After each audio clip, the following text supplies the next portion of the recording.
Ay, nabaliktad si Pogi. Pogi.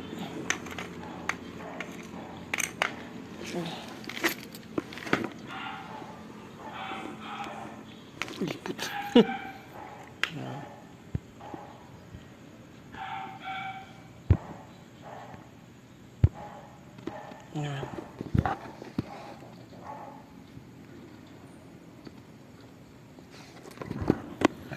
Rubing tayo. Mga rubing.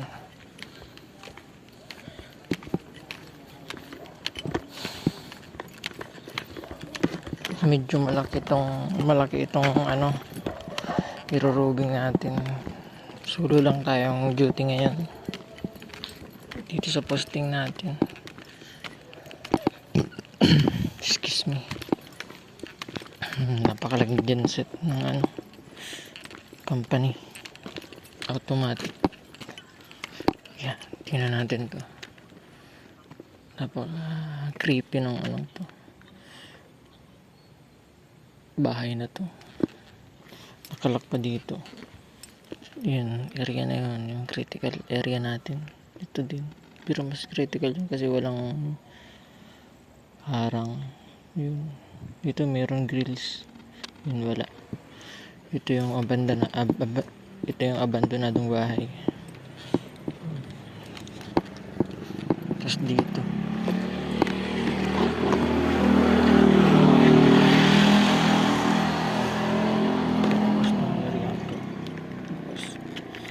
dapat nakasara itong bahay na to.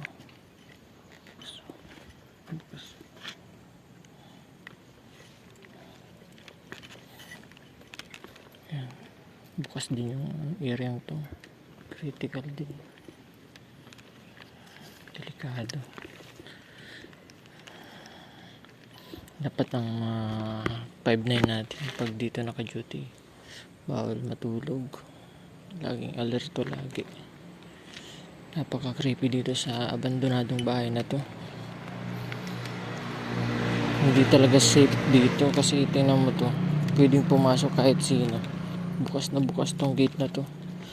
Dapat ito naka-close. Tingnan. Pasok tayo dito. Makikipasok po. Di ba? Private property pero tingnan mo naman. Puro sarado. Pasok kaya tayo dito. Nakakatakot. Yeah. Okay. Dati daw tong bahay, tapos office, tapos to. Tingnan mo. Grabe to. Kaya nyo ba dito tumulog? Yeah. Hanggang dito lang tayo. Private property to nila. Check lang natin yung area nila kung may tao kasi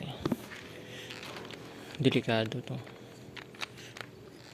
Tingnan mo naman. Grabe. Dito pwede dito pumasok yung magnanakaw. Pwedeng tumalon dito kapag nasa taas. Dun area yun. Napaka creepy. Unsafe talaga dito. Kahit sinong tao pwede pumasok bagang magnanakaw. Kaya kailangan dapat isara natin to kasi delikado. Kakatakot dito. Labas na tayo. Sara na natin tong gate nila kasi hindi naman natin ito pag-aari. Sara natin tong gate.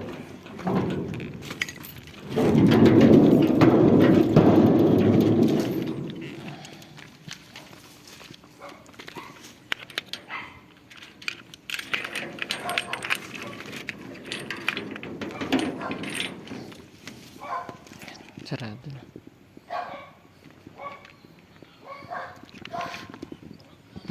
Matandang bahay na to.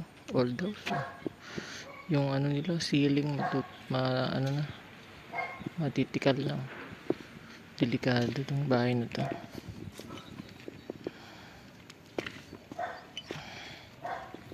Grabe, pinawisan ako.